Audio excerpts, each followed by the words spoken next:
గాక. హల్లెలూయా. దేవునికి స్తోత్రం కలుగును గాక. కూడి వచ్చిన దైవజనులు, స్థానిక సంఘ కాపరి జీఎం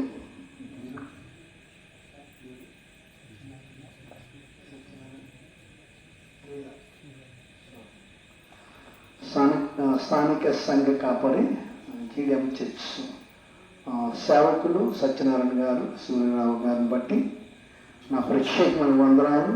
అలాగే క్రిస్టియన్ అసెంబ్లీ లోదరన్ సిఆర్ గారు, నాగేశ్వర గారికి కూడా నా వందనాలు చెల్లిస్తున్నాను. కుటుంబరావు గారిని బట్టి నాకు నా వందనాలు చెల్లిస్తున్నాను. అలాగే ప్రార్థించిన నతనీయులు గారిని బట్టి మరి దేవుని నామం మహిమార్థంగా వారి కుటుంబానికి ప్రత్యేకమైన వందనాలు. కూడి వచ్చిన సంఘ బిడ్డలందరికీ, ఈ గ్రామస్తులకు నక్క రాజేష్ తరపున, నా తరపున ప్రత్యేకమైన వందనాలు తెలియజేస్తున్నాం. దేవునికి స్తోత్రం కలుగును గాక. మన సమయము చాలా సంకుచితమైంది, తక్కువగా ఉంది. ఎందుకంటే మనందరికీ పౌలు గారు చెప్పినట్లుగా సొంత కార్యాలకి ఎక్కువ ప్రయాసపడుతూ ఉంటాం, మన సొంత పనులకి. ఇందాక ఆయన ఒక మాట చెప్పారు సూర్యరావు, నిత్యము దేవుణ్ణి వెతకలి, నిత్యమే ఎతకాలి. నీ బ్రతుకు దినములంతయు కూడా పుట్టినది మొదలుకొని, తల్లి గర్భములో పిండమ్మగా రూపింపబడక మొదలుకొని 139 కీర్తన 16వ వచనంలో ప్రభు చెప్పిన మాట, నా కన్నులు నిన్ను చూశాయి. అంటే ప్రభు ఎప్పుడైతే నీ తల్లి గర్భములో పిండమ్మగా రూపింపబడక మునిపై నిన్ను చూడటం ప్రారంభించాడో ఆ క్షణము నుంచి తిరిగి మరలా ప్రభు మహిమలోకి వెళ్ళే వరకు ప్రభుని స్తుతించారు. ఇదే నిత్యము స్తుతించడం అంటే. ఆమె ఖచ్చితంగా నువ్వు స్తుతించరా. రెండవదిగా ఖచ్చితంగా నువ్వు వాక్యం చదవాలి. నేను దేవునికి దగ్గరగా ఉన్నాను, దేవుని యందు భయభక్తులు కలిగి ఉన్నాను, దేవుని చాలా ప్రేమిస్తున్నాను, దేవుడు అంటే నాకు చాలా గౌరవం, చాలా భయము, అనుక్షణము ప్రతి క్షణము నిత్యము ప్రభు నన్ను చూస్తున్నాడు, ఆయన చూస్తున్నాడు కనుక నేను భయభక్తులు కలిగి ఉన్నాను అని ఒక ప్రాముఖ్యమైన తీర్మానంతో వెళితే సరిపోదు. దేవుని యందు ఎంత భయభక్తులు కలిగి ఉన్నావో నిత్యము ఎల్లవేళ కూడా వాక్యము కూడా అంతే ప్రాముఖ్యము. వాక్యము ధ్యానించకపోతే నువ్వు భయభక్తులు కలిగి దేవునికి సమీపస్తుడివై నువ్వు దేవుని ప్రేమించి యథార్థవంతుడివై, నీతిమంతుడివై, పరిశుద్ధుడివై, పాపము లేని వాడివై లోకరక్షకుడైన క్రీస్తును ధరించుకున్నది వ్యర్థమే. ప్రార్థన కలిగి ఉండాలి. మూడవదిగా ప్రార్థన కలిగి ఉండాలి. అంటే దేవునితో ఎప్పుడు నువ్వు సంభాషణ చేయాలి. మన ఇంట్లో తల్లిదండ్రుల దగ్గర మనం పెరుగుతూ ఉంటాం. నేను భార్య భర్తలు ఉన్నారనుకో, వారి ఇరువురు కూడా ఒకరినొకరు చెప్పుకొని పలాంది చేయాలి, పలాంది కావాలని ఒకరినొకరు మాట్లాడుకొని ఒకరినొకరు అడుగుతూ ఉంటారు. అలాగే తల్లిదండ్రులు పిల్లలు కూడా అడుగుతుంటారు. అడుగుతారా కదా అమ్మ, ఇక్కడ అందరం అడుగుతారా కదా. అడగకుండా అమ్మాయినా అన్నం పెట్టదు అంటారు కదా. అలాగే భర్త అయినా సరే, అలాగే భార్య అయినా సరే.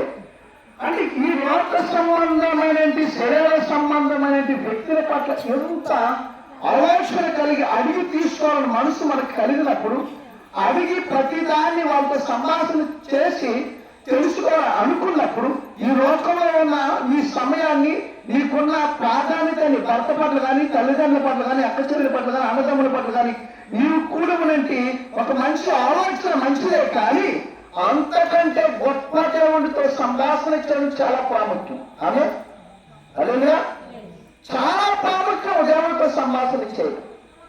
అందుకన్నా వాక్యము చదవాలి, ప్రార్థన చేయాలి, ఆత్మలో దేవునితో ఆనందించాలి. ఇది కూడా జరగాలి. క్రీస్తు ఆత్మ లేని వాడే నా వాడు కాదని స్పష్టంగా రోమేలకు రాసిన పత్రికలో స్పష్టంగా చెప్తాడని 8వ అధ్యాయం 10వ వచనం 9వ వచనం. ఇందులో సందేహం లేదు. కాబట్టి ఈ మూడు మనకు జరగాలి. నేను దేవుని యందు భయభక్తులు కలిగి మంచిదే, తప్పనని చెప్పట్లేదు. కానీ దేవుని యందు భయభక్తులు కలిగి నీ సొంత కార్యాలు చేసుకుంటూ నీ సొంత పనులు చేసుకుంటూ వెళ్ళిపోతున్నావు. కానీ నీ వెనక నీ ముందు ఇంకొకటి ఉంది. అది నువ్వు ఆ గమ్యాన్ని ఆ శిఖరాన్ని అది నువ్వు చేరుకోవాలంటే, అనగా ఆ నిత్యత్వం వరకు పరలోక రాజ్యమైన నిత్యత్వం నువ్వు వెళ్ళాలంటే వాక్యం చదవాలి, ప్రార్థన చేయాలి, ఆత్మ కలిగి నువ్వు నడుచుకోవాలి. ఈ మూడు కాకపోతే నేను దేవుడిని భయభక్తులు కలిగి ఉన్నాను, దేవుడు అంటే నాకు చాలా ఇష్టం, దేవుడిని చాలా ప్రేమిస్తున్నాను, దేవుడు అంటే ప్రతి క్షణం నేను చూస్తాను, అప్పుడు నాకు చాలా భయం, ఆయన లేకపోతే నేను బ్రతకలేను, ఆయన లేకపోతే నేను లేను, ఈ మాటలు చెప్పకూడదు. ఇది లోక సంబంధమైన విషయం.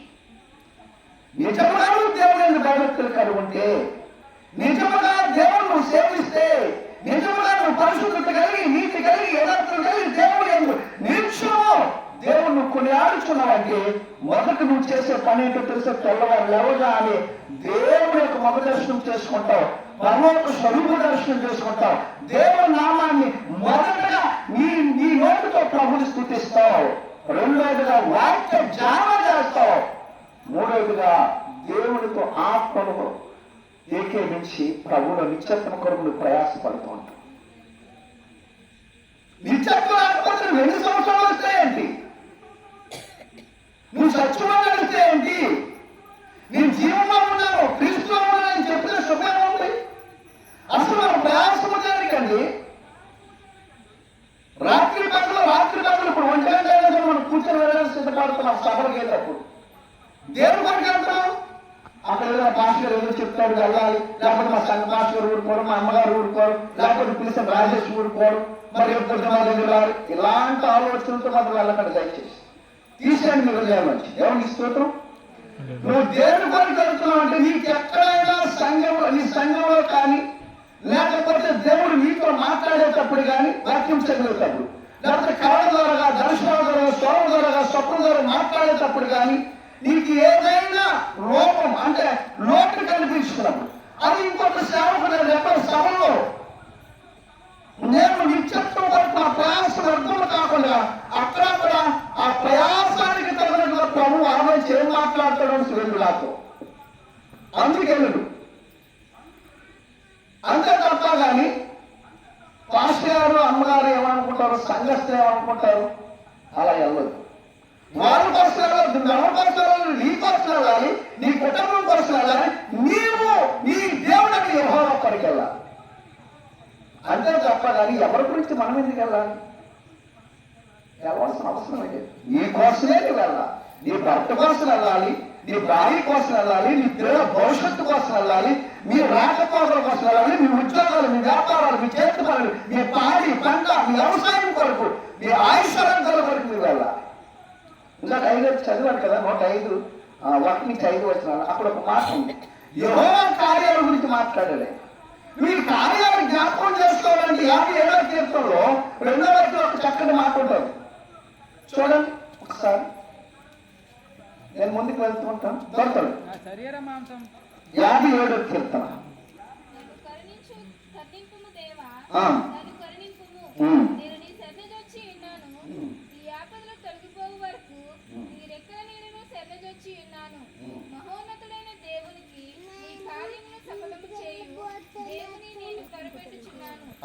చాలు.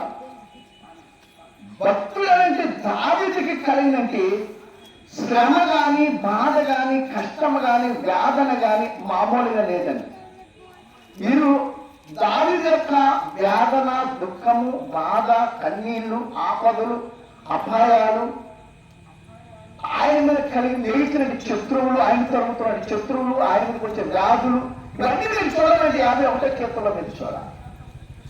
ఆయన చేసిన పాపమును బట్టి ఒకవైపు తన కుమారుడు తరుముతున్నాడు, మరొక వైపు సౌలు తరుముతున్నాడు, మరొక వైపు శారీరానుసారంగా సరైనటి వస్త్రహారాలు లేక కరంపడుతున్నాడు. తన బిడ్డలు, తన కుటుంబం, తన చుట్టూ ఉన్న సైన్యానికి ఆర్థికంగా లేకపోతే ఈ భూ సంబంధమైన ఫలాలు, భోజన ఆహార పదార్థాల విషయంలో కానీ, వస్త్రాల విషయంలో కానీ ఎలా చూసుకున్నా దావీదు ఒకవైపు శత్రువు తరం పడుతున్నప్పుడు 51వ కీర్తన రాశారు. ఆయన చేసింది ఏంటో స్పష్టంగా దేవుని సన్నిధిలో ఒప్పుకున్నాడు. ఈరోజు నువ్వు ఒప్పుకోవడానికి ఇష్టపడదు, తప్పుకోవడానికి చాలా ఇష్టపడుతూ ఉంటాం. నువ్వు ఒప్పుకొని చూడు, దినదినము నీ పాపమని నువ్వు దినదినము దేవుడిని ఎత్తిపట్టుకుంటావు. ఆమె ఒప్పుకొని చూడు, ప్రతి క్షణము నువ్వు ప్రార్థన చేసిన ప్రతిసారి, నువ్వు మోకరించిన ప్రతిసారి, అయ్యా నేను చేస్తున్న ప్రతి పాపమును, దోషమును, అతిక్రమును నా బిడ్డలు కానీ, నా పిల్లలు కానీ, లేకపోతే నా భార్య కానీ, నా భర్త కానీ, నా కుటుంబంలో ఎవరు ఏ దోషము చేస్తారో నాకు తెలియదు కానీ ఇదిగో నీ యొక్క కన్నీళ్ళు విడిచి నువ్వు రోధిస్తున్నానయ్యా, నువ్వు ఒక్కసారి ఒప్పుకొని చూడు. నీ పిల్లల్లో దేవుని యొక్క ప్రసన్నత వాళ్ళ మొక్కల మీద ఎలా ఉంటుందో, నీ భర్త మీద ఆయన సన్నిధి కాంతి, నీ ఇంటి మీద ఆయన తేజస్సు ఎలా ప్రకాశిస్తుందో, నీ కుటుంబం ఎలా ఎత్తుపట్టుకుంటాడో దేవుడికి అర్థమవుతుంటాం. ఒప్పుకో ఫస్ట్ అంతే. నీ బిడ్డ పక్షంగా ఒప్పుకో, నీ భర్త పక్షంగా, నీ భార్య పక్షంగా ఒప్పుకున్నప్పుడే ఒప్పుకొని విడిచిపెట్టు. అది అట్లా దాన్ని వెళ్ళకెళ్ళ దేవుడి స్తోత్రం. దాన్ని ఆపరేసి దానివల్ల నీకు ఉపయోగం లేదు, నీకు తెలుసు లేదండి. దానివల్ల వచ్చే నష్టాలు తెలిసి చాలా మంది సేవకులు చెప్తారు, దేవుడు ఉపయోగం తీసుకోవడం ఉండదు. నిజమే, అది నేను కూడా చెప్తా. ఎప్పుడు రాష్ట్రపతి ఆరాధ్యంలో 10వ మీరు చదువుకొని ఇంటికి వెళ్ళాక అక్కడ చెప్తారు, రక్షణ స్థిరస్థానంలో మీకు ఇచ్చారని చెప్పాలి. అలాగే దాని కూడా రక్షణ ఇచ్చాడు 51వ కీర్తనలో, నీ రక్షణానందం మరణంగా కలుగుతాయన్నారు. ఇచ్చిన రక్షణ ఎంత తీసుకోవాలి, కానీ తీసుకోవాలని చెప్పి నువ్వు పాపంలోకి వెళ్తే నువ్వేం కోరుకుంటావో తెలుసా? నిత్యత్వం మొదలు కోరుకోవాలి. ఒకవేళ నాకు నిత్యత్వం వద్దనుకున్నప్పుడు, పరమాత్మ వద్దనుకున్నప్పుడు నువ్వు దేవుడు ఆడవే అర్థం, నువ్వు అలా లోకంలో బ్రతికే అంటే హ్యాపీగా ఉంటుంది. లోకము చాలా అందంగా ఉంటుంది, సంతోషంగా ఉంటుంది, బ్రతకంతగా కూడా ఆనందంగానే బ్రతికేస్తాం. కానీ నా దేవుడు నీ దేవుడు నిన్ను బట్టి నన్ను బట్టి దుఃఖించి ఏడుస్తున్న సందర్భాలు బైబిల్లో చాలా చోట్ల ఉన్నాయి. అది ఎవరు చెప్పరు. యెషయాను మొదటి అధ్యాయం చదవండి, మీకు అర్థమవుతుంది. అలాగే రాజుల కోసం చదవండి, మీకు అర్థమవుతుంది. యోహాను సువార్త ఇప్పుడు చదవండి, నేను చెప్తాను. ఇలాంటి సందర్భాలు దేవుడు నిన్ను బట్టి నన్ను బట్టి దుఃఖపడిన సందర్భాలు ఉన్నాయి. ఆయన రక్తము తన చెమట రక్తము కారినంతగా నీ కొరకు నా కొరకు ప్రార్థన చేసిన సందర్భాలు గెచ్చిమైన తోటలో కూడా ఉన్నాయి. దేవుడి స్తోత్రం. ఇదంతా ఎందుకంటే ఎక్కడ కూడా నీవు నశించుకోవడం ఆయనకి ఇష్టం లేదు, నువ్వు తప్పిపోవడం ఇష్టం లేదు, నీ ఆత్మ నరకంలోకి వెళ్ళిపోవడం ఇష్టం లేదండి. ఈ భూమి మీద కూడా నువ్వు సంతోషంగా ఉండాలి, ఆనందంగా ఉండాలి, పరిశుద్ధంగా ఉండాలి, నీతిగా ఉండాలి, యథార్థంగా ఉండాలి, దేవునికి ఇష్టలుగా ఉండాలని దేవునికి ఆశ. తన బిడ్డగా నువ్వు వర్తిల్లాలి, తన హక్కుని చేర్చుకున్నాడు. ఎలా చేర్చుకున్నాడు తెలుసా? నీ కోసం నిన్ను ప్రేమించి నీ మీద ఉన్న పిచ్చి, ఆయన పిచ్చి ప్రేమ. ఆ ప్రేమ ఏంటంటే తాను వృత్తిని అర్పించేసుకున్నాడు, బలిగా అర్పించేసుకున్నాడు. ఎంత గొప్ప దేవుడు అండి. ఇప్పుడు నేను ఉన్నానండి, నా కుటుంబం చాలా పెద్ద కుటుంబం. నా కుటుంబానికి అందరం వచ్చి, నాన్న మన దేశంలో రాజుగారు నేను బలిగా ఇస్తే మీ అందరు బతుకులు బాగు చేస్తాను, కాబట్టి పెద్ద కుమారుడు అంటే ఆ ఉదయం తీసుకొచ్చి నాకు ఇచ్చేయండి, ఆయన బలిగా నేను అర్పించుకుంటాను, మీ బతుకులు మారిపోతాయి, ఈ రాజ్యంలో సగం మీకు ఇచ్చేస్తాను, మీకు కొన్ని నాటి మీద ఒక ఉన్నతమైన స్థితి మీకు ఇచ్చేస్తానంటే నేను ఒప్పుకుంటానండి. మీకు అర్థమైంది నేను చెప్పిన దాంట్లో? నేను ఒప్పుకుంటానా? ఒప్పుకుంటాను. వీళ్ళందరి కోసం నేను తెచ్చి కావాలనుకుంటాను. కానీ ఏ సంబంధం లేదే, నువ్వెవరో తెలియదే, ఆయన ఎవరో నీకు తెలియదే. ఏ సంబంధం లేకుండా నువ్వెవరో తెలియకుండా, ఆయన ఎవరో నీకు తెలియకుండా నీ కోసం ప్రాణం పెట్టడానికి, నీ కోసం త్యాగం చేయడానికి పరుగున నేను వెతుక్కుంటూ వచ్చాడనయ్య. నువ్వు అనుకుంటున్నావేమో సహోదరి సహోదరులా, ప్రియమైన దైవ జనంగా, ఒకవేళ ఈ మైక్ ద్వారా వింటున్నట్టు మీరు అనుకుంటున్నారేమో నేను యేసుక్రీస్తు పక్కడానికి వచ్చానని. లేదు లేదు, అది కళ్ళపడం మీరు అనుకోవద్దు. యేసయ్య మీద ఎదురుకు వచ్చాడు, ఆయన వెతుక్కుంటూ వచ్చాడు, ఆయన నేను గమనించుకుంటూ వచ్చాడు. తల్లి గర్భంలో పెండమగా ఉడిపే నేను చూశాను ఆయన. అంతేగాని నువ్వు ఆయన చూడలేదు, ఆయనకి నీకు ఎలాంటి సంబంధం లేదు. ఇంకా మీకు అర్థమని చెప్పాలంటే ఇలాంటి సేవకులు జరగా, సువార్థకులు జరగా, ఉపదేశకులు జరగా, సంఘ కాపల జరగా, దేవుని వాక్యము సంఘంలో వాక్యం ఎరిగినట్టు బిడ్డలు జరగా ఆ వాక్యం ఎందుకు వచ్చింది? వారి కొరకు చెప్పడం చేతనే క్రీస్తు దగ్గరికి వచ్చారు మీరు. అంతేగాని యేసుప్రభు నేను దేవుని నమ్మని మీరు రండి మీరు వచ్చేసే మనుషులు ఏం కాదు, నేను కాదు. దేవుని స్తోత్రం. ప్రతి ఒక్కరూ చాలా మంది చెప్పిన మాట ఏంటంటే ఏదో ఒక వ్యాధో, ఏదో ఒక బాధ, ఏదో ఒక కష్టమో, ఏదో ఒక దుఃఖమో, ఏదో ఒక శ్రమో, ఏదో ఒక ఆపదో, ఏదో ఒక అపాయమో, ఏ తెగులో, ఏ కరువు, ఏ ఆర్థిక ఇబ్బందులు, ఏ ఆర్థిక పరిస్థితులు, ఇల్లు లేకో, గృహాలు లేకో, నివాసాలు లేకో, వస్త్రాలు లేకో, సరైన పోషణ లేకో యేసుప్రభు దగ్గరికి వచ్చాను. అలాంటి వాళ్ళు యేసుప్రభు దగ్గరికి వచ్చాను చాలా మంది అండి. 4 సువార్తలు ఉదయం నుంచి సాయంత్రం వరకు పలుకుతూ ఉండేవారట. వేల జనసమూహం ఉండేవారట. వీళ్ళందరూ కూడా యేసుప్రభు తరపున పరలోకాలకు వచ్చిన వాళ్ళు కాదండి.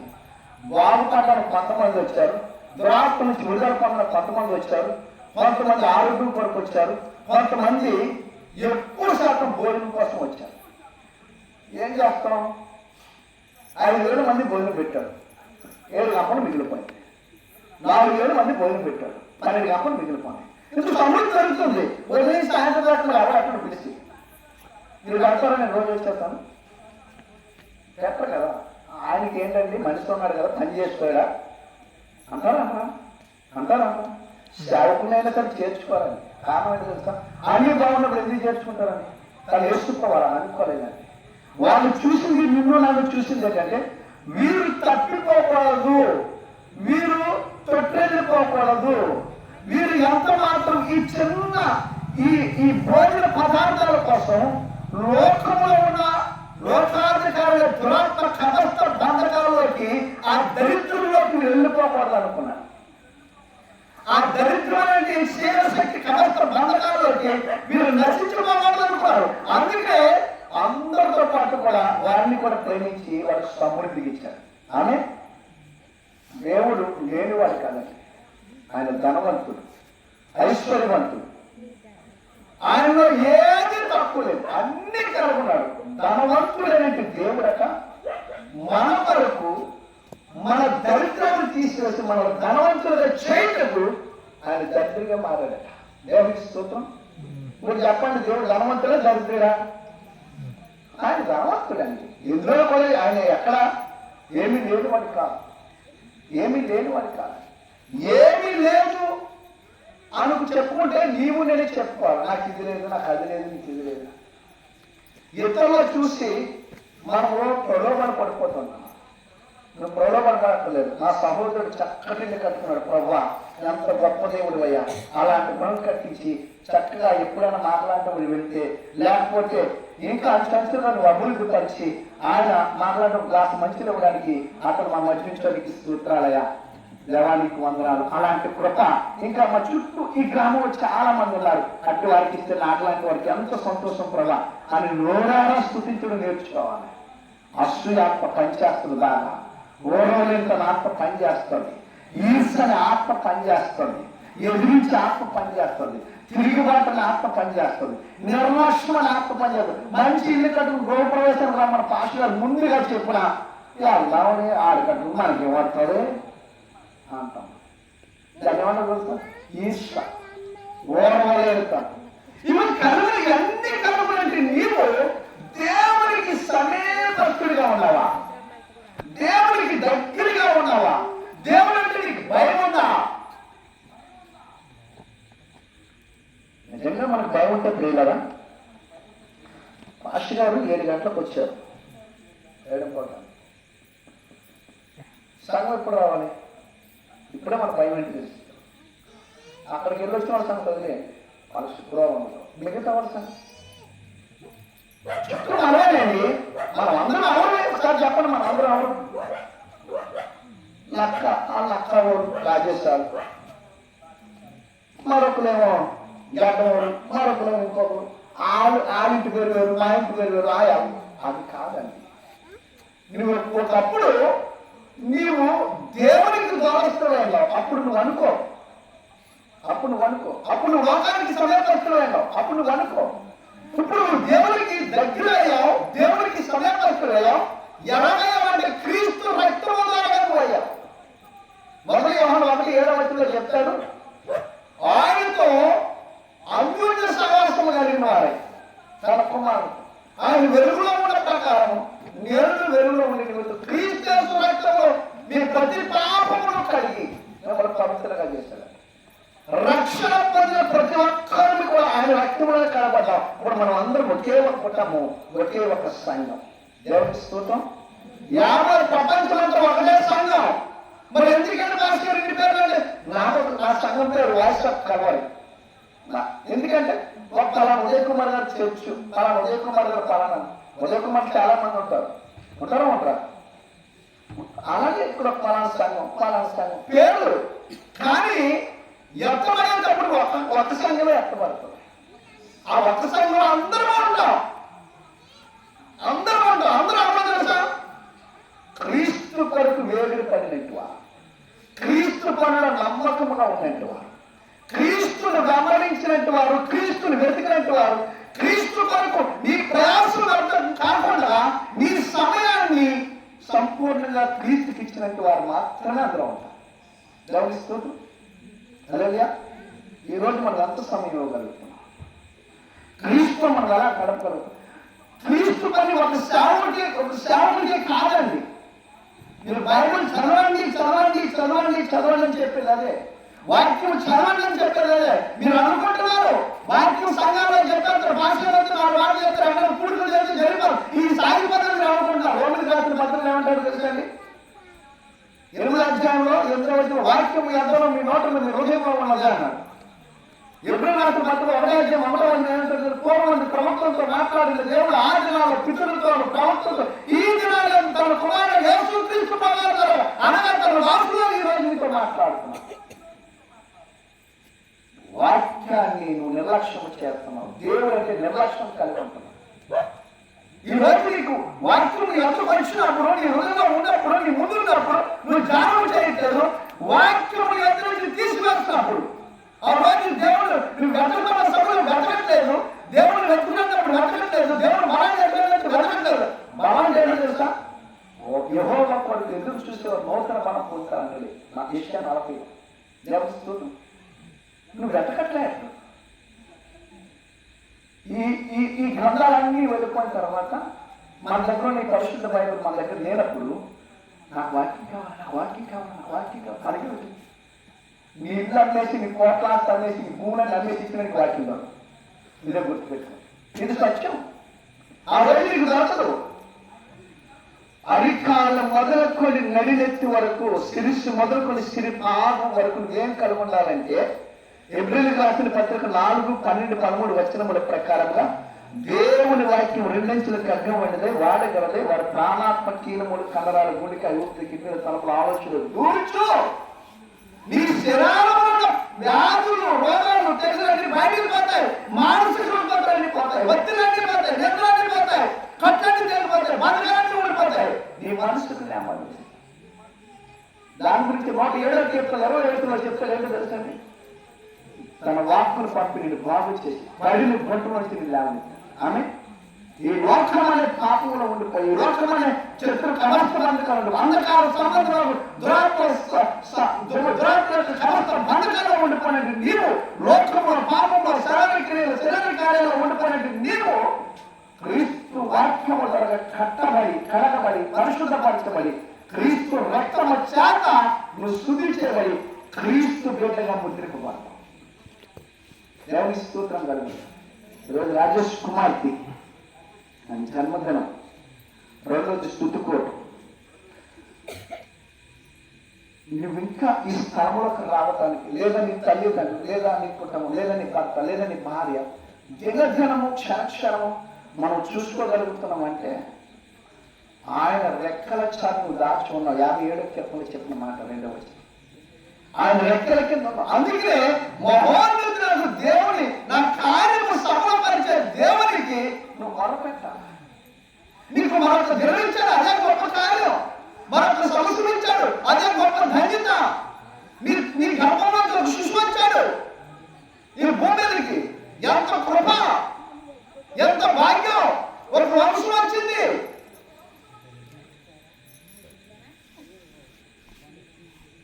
అలాంటి కృపను ఈరోజు చాలా మంది కోల్పోతారు. మీరు చూస్తున్నారు కదా, డాక్టర్ గారికి వెళ్ళిపోయి 1000 రూపాయలు ఖర్చు పెట్టి, 1,00,000 రూపాయలు ఖర్చు పెట్టి బిడ్డల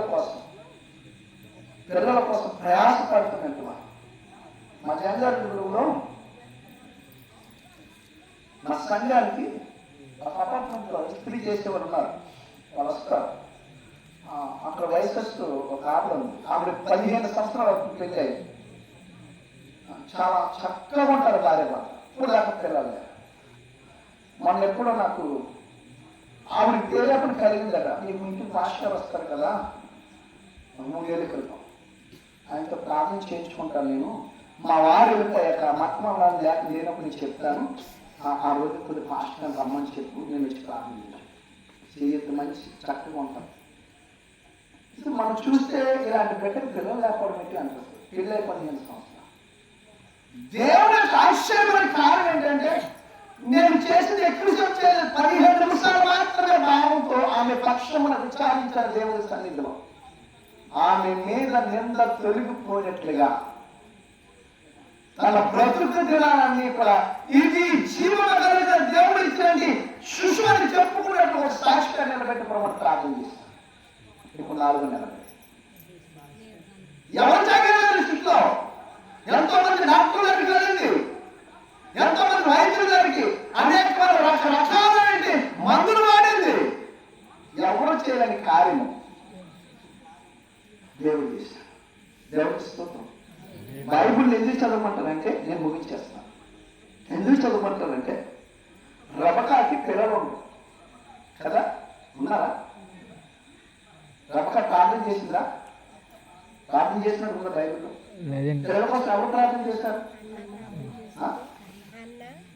ఒకసారి కట్టే నేను ఏమడిగాను మిమ్మల్ని? నేను ఎవరి నుంచి మాట్లాడాను? రెబకాకి పిల్లలు ఉండరు, పిల్లలు పుట్టలేదు కదా. ఎవరు ప్రార్థన చేశారు? రెబక ప్రార్థన చేసిందా అని అడిగాను. అలా గురించి ఎందుకు వెళ్ళారు? రెబక పక్షముగా తన భర్తని విశాఖ ప్రార్థన చేశారు.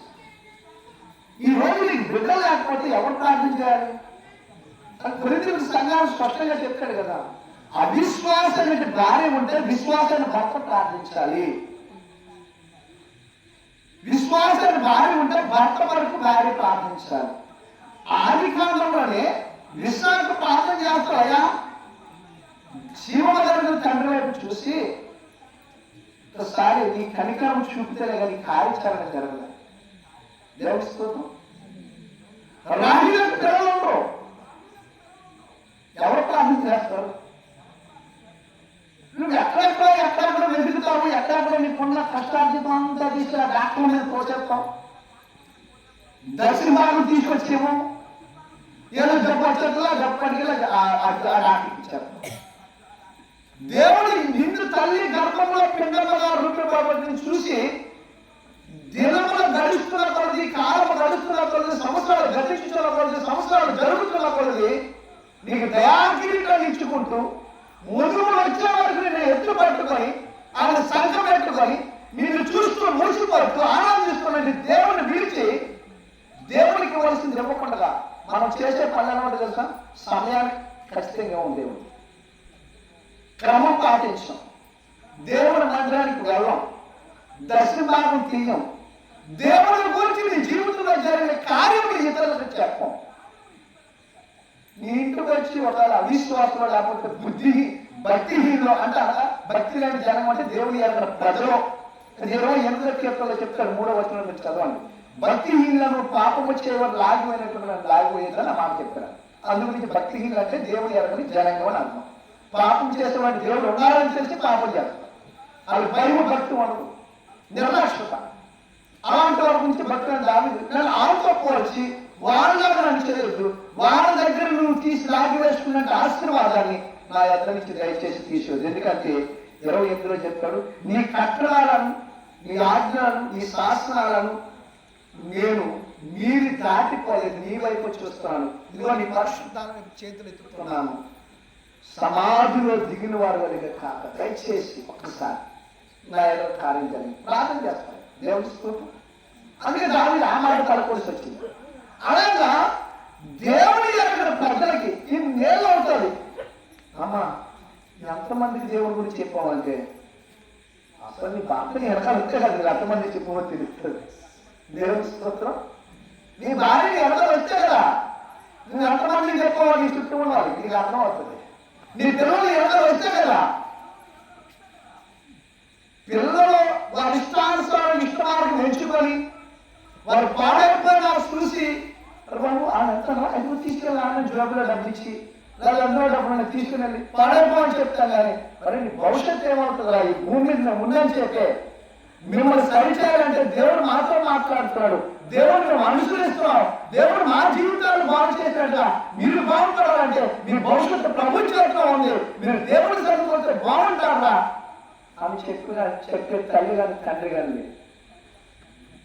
మనం ఎన్ని పాటలు పాడితే సుఖమే ఉందండి.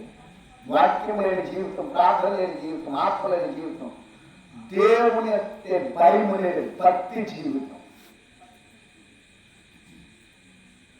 అలా పాడైపోయి చూస్తాం. ఏదో బాబు ఇందాక ఒక ఆయన నాకు ఫోన్ చేశారు. మా పాస్టర్ గారితో వాళ్ళ మిస్సెస్ కూడా టీచర్. ఇప్పుడు నాకు వేరే ఉన్నాం. నేను మాకు ఆవిడకి జాబ్ ప్రమోషన్ మేము వెళ్ళినప్పుడు నా మిస్సెస్ గారికి ఆయన వాళ్ళ అన్నగారు సొంత అన్నగారు ఏర్పాటు చేశారు. సత్తుకున్నా సొంత అన్నగారే మధ్యలో రెండో చనిపోయాడు. ఆయన చంపేశారు. ఇప్పుడు నష్టమని చెప్పారట. ఇంటికి దడపట్టుకుంది భార్య భర్తలకి ఇద్దరు పిల్లలు. ఆయన ఎంజాయ్ చేశారు. ఆ ఇంట్లో సత్తుకల్లో ఇల్లు ఇప్పుడు 15 లక్షలకు అమ్ముతారని చెప్పి అంతగా అమ్మేశారు. వాళ్ళు వేరే ట్రాన్స్ఫర్ అయ్యారు. ఆ ఇంట్లో వాళ్ళ అన్నగారు చేతబడి చేసి నిధులు దొరుకుతాయని ఎదుగుతున్నారు కదా. ఇప్పుడు కొత్తగా కదా ఎప్పటి నుంచి ఉంది. నిధులు ఉన్నాయని చెప్పి మొత్తం తవ్వించేసి ఇల్లు అంటారు మొడ చేసేస్తే మళ్ళీ కట్టుకొని మళ్ళీ చేసుకొని ఆ ఇల్లు పండుగ ఎవరు రాదు. 7 మార్లు ప్రార్థన చేస్తాం. అద్భుతంగా 8వ వచ్చి కొనుక్కొని వెళ్ళిపోయారు. 1,15 లక్షలు కొన్నా. మరి ఎవరు వెళ్ళిపోయారు. దేవుడు ఆయనతో మాట్లాడింది. ఇలాగే కూర్చున్నాను కిటికీ దగ్గర ఆయన ఉన్నాడు. ప్రభు మాట్లాడాడు ప్రవచనం జరగా అక్షరం నీతో ఆయన విడిపించాడు. ఇప్పుడు 5 ఏళ్ళు దేవుడు తీసుకుంటాం. పిల్లలు బాగున్నారు, వాళ్ళు బాగున్నారు, ఇప్పుడు హ్యాపీగా ఉన్నారు. అది అమ్ముకున్నారు, ఇంకా పొడలేవు కొనుక్కున్నారు, చాలా సంతోషంగా ఉన్నారు. ఇప్పుడు దేవుడి దగ్గర ఉన్నారు. అయ్యా మీరు మాకు దూరం అయిపోయారు, ఎక్కడ ఎవరు నేను పిల్లలు నడుస్తుంది ఎంతో వస్తాను. ఎందుకో తెలుసా ఆయన చేసిన పొరపాటు ఏంటో తెలుసా? దేవుడితో వాగ్దానం చేశాడు, మీరాడు. దాని విషయం మనం పట్టించుకోవాలి. మన సంబంధం లేని విషయం అది దేవుడికి ఆయనకి సంబంధం. ఈరోజు కిడ్నీ బిగిసిపోయాయి, పేట ఎక్కువ అయిపోయింది. భార్య ఫోన్ చేసింది, అన్న అయ్యగారు రాత్రి చెల్లిప్పుడు అక్కడ గుడివారు అన్నారు. ఇప్పుడు గుడివాళ్ళు చేస్తున్నారు. దేవుడి స్తోత్రం. ఈ మాట మీకు ఎందుకు చెప్తున్నానంటే మీకు అవకాశం ఇచ్చాడు దేవుడి రాత్రి. నీకు ప్రతి దేవుడు నీ భర్త కొరకు, నీ భార్య కొరకు, నీ బిడ్డల కొరకు ప్రార్థన చేసే అవకాశం మీకు ఉంది. ఇప్పుడు నాకు కూర్చున్నాం కదా, కుటుంబారాధన చేస్తామా మనం? వ్యవసాయం మీరు ఒక్కరే చేస్తారా ప్రపంచంలో? కూలి పని మనమే చేసుకుంటున్నామా? మాకు పనులు లేవనుకున్నారా? నేను జంగారు నుంచి వచ్చాను. ఈరోజు మా ప్రార్థన రేపు వాయిదా పెట్టుకోవాలి. ఏమో ఇక్కడే మాట్లాడేదో దాచించాడో నాకే తెలియదు. మనం అందరం ఈ పొట్ట కోసం వెళ్తాం. కానీ నీవు బలంగా, శక్తివంతుడిగా, ఆరోగ్యంగా ఉండాలంటే సూర్యోదయం మొదలు సూర్యాస్తం వరకు కూడా ప్రభు నామం స్థుతులందరిగింది. నీ ఒక్కడే ప్రార్థన చేస్తున్నావు, నువ్వు ఒక్కడే ప్రార్థన చేస్తున్నావు అనుకోవద్దు. ఎవరొక్కరు ఆయన నామాన్ని స్థుతిస్తారు. కానీ నీ ఉదయము, మధ్యాహ్నము, సాయంత్రం ఒకటి ఖచ్చితంగా దేవుడి వైపు నువ్వు చేతులు ఎత్తితే నీకు ఆరోగ్యము, నీ కుటుంబానికి క్షేమం, నీకు కాపుగా. ఫిలిప్పీయులకు రాసిన పత్రిక 4వ అధ్యాయము 7వ వచనం చివరి మాట నేను ముగించేస్తాను. ఇంకా సందేహం ముగించేస్తాను. పెద్ద పెద్ద వాళ్ళందరూ నిలబడి నేను మాట్లాడి నాకేది అమ్మ ఎంతసేపు తీశారండి? 4వ అధ్యాయము 7వ వచనం. అప్పుడు సమస్త జ్ఞానములకు మించిన దేవుని సమాధానం యేసుక్రీస్తు వలన మీ హృదయములకును మీ తలంపులకు ఆమేన్ కావులుగా ఉంటుంది. ఇందాక దేవుడు చెప్పాడు చూసారా? 57వ కీర్తన 2వ వచనంలో, దేవా నీ రెక్కల చాటున ఈ ఆపదలు తొలగిపోయే వరకు నీ రెక్కల చాటు నేను శరణు. దేవుని కాపుదల లేకపోతే, దేవుని కృప లేకపోతే, దేవుని యొక్క సన్నిధి లేకపోతే ఈ రాత్రి నీ ప్రాణానికి గ్యారంటీ ఇచ్చేవాళ్ళు ఎవరైనా ఉన్నారా? ఒకవేళ మీకు ఎక్కువ శత్రు ప్రేరేపించే మాట ఏంటంటే నిజంగా బ్రతకలేదా, వాడు పొద్దున్న పొలాలు రాలేదా? వస్తారు. ఎందుకు రాదండి? వాళ్ళతో మీరు పోల్చుకోవాలి కదా. మీరు క్రీస్తు రక్తంలో పడ్డారు. మీరు దేవుడి యొక్క ఆనుముచ్చారండి. మనం దేవుడు వాక్యం తీసుకుని అన్నిజాతి మధ్య చేస్తారు. ఏం చేస్తారండి? వాళ్ళు తెలుస్తారండి, అందరూ ఒకటే తొక్కుతారు. మత్స్యవార్తలు చెప్తాడు, ముచ్చుములు తీసుకెళ్ళి కుక్కలు పెట్టకూడదట, ముచ్చుములు తీసుకెళ్ళి పందుల మధ్య చేయకూడదు. దేవుడి వాక్యం విన్న వారికి, దేవుడి వాక్యం ధ్యానించే వారికి, దేవుడి వాక్యం అంటే విలువ తెలిసిన వారికి, దేవుడు అంటే ఏంటో ఎరిగిన, దేవుడి గురించి అవగాహన ఉన్నవారికి, దేవుడి వాక్యం అంటే ఎంత శక్తివంతమైందో, ఆ వాక్యం ద్వారా మనం ఎంతగా స్వస్థత అందుతున్నామో, ఎంతగా కార్యములు జరుగుతున్నాయో, ఆ వాక్యం నీలో ఉండి ఎంత బలంగా నేను శక్తివంతులని నిలబడుతుందని నీకు అర్థం అవట్లేదు. 3 సామెతలు 8లో చెప్తాడు, నీ ఎముకలకు పుష్టినిచ్చేదట, నీ ఎముకలకు సత్తునిచ్చేదట. మనకి 4:2 చెప్తాడు, నీతి సూర్యుని రెక్కల కింద నీకు ఆరోగ్యం కలిగి చేస్తాడట, వాడి నేత దూడ వల్ల జిప్పు గొంతులు అయినట్టుగా వేస్తాడట. మనం ఏం చేస్తాం? రాకించడం టైం పనికెళ్తాం, వాస్తాం. 10 నిమిషాలు ప్రార్థించే వచ్చినంటే కంటే పని అన్ని చూసుకొని శుభ్రం చేసుకొని ఒక అరగంట సేపు నీ కుటుంబం కొరికి ఏడవండమ్మా, నీ భర్త కోసం ఏడండి, అది కార్యశక్తులను తిట్టుకోకండి, నీ పిల్లలు సినిమాకి వెళ్ళి తిట్టుకోకండి. అమ్మకి వెళ్ళిపోయింది మాట వెంటనే పిల్లలు అలాగైపోతున్నా, మా పిల్లల భవిష్యత్తు ఎలాగైపోతుంది అనుకోకండి. అరగంట వాళ్ళకి వెళ్ళిపో, కాలేజ్ సెంటర్ కనుక వాళ్ళకి వెళ్ళిపో, ముసుకేసుకు ఏడు. నీ పిల్లల కోసం ఏడమ్మా, నీ భర్త బాగుండాలని, నీ భార్య బాగుండాలని. అక్కడ ఎక్కడ ఎవరింటికి వెళ్ళిపోయి ఏం చేస్తాడు బావా? నాకు చాలా మంది ఆత్మ గారు తెలుసు, చాలా మంది అయ్యమ్మా నీకు ఉందమ్మా, అసలు నాకు ఉంటే కదా నా భార్యకు ఉండలేదు తెలియదు. మీకు అర్థమవుతున్నాను.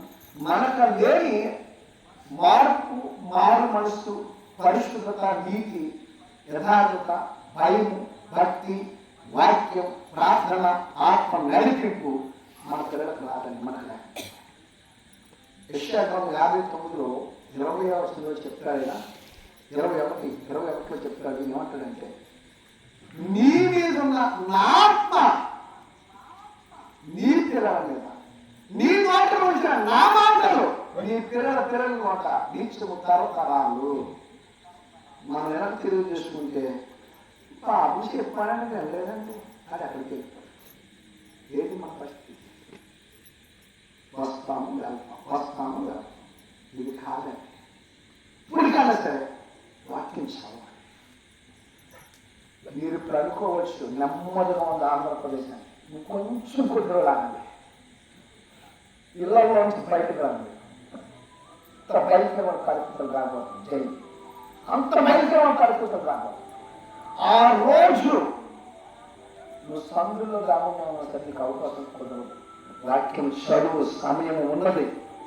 వాక్యము చదువు, ప్రార్థన చేయి, ఆత్మలో కన్నీళ్లు విడిచి నీ కుటుంబం కొరకు, ఈ దేశంలో నుండి అరాచకమైనటి, ఈ దేశంలో ప్రతి విధమైన దుష్ట శక్తుల వరకు ప్రార్థన చేసి వాళ్ళని కట్టివేయబడినట్టుగా దేవుడు కృపను ఇంటి మీద, ఈ ప్రాంతం మీద, సంఘం మీద అనేక మంది ఈ రాజ్యంలో నిత్యత్వం నడిపించే క్రమమైన కుటుంబానికి ప్రభుత్వం ప్రార్థించాడు.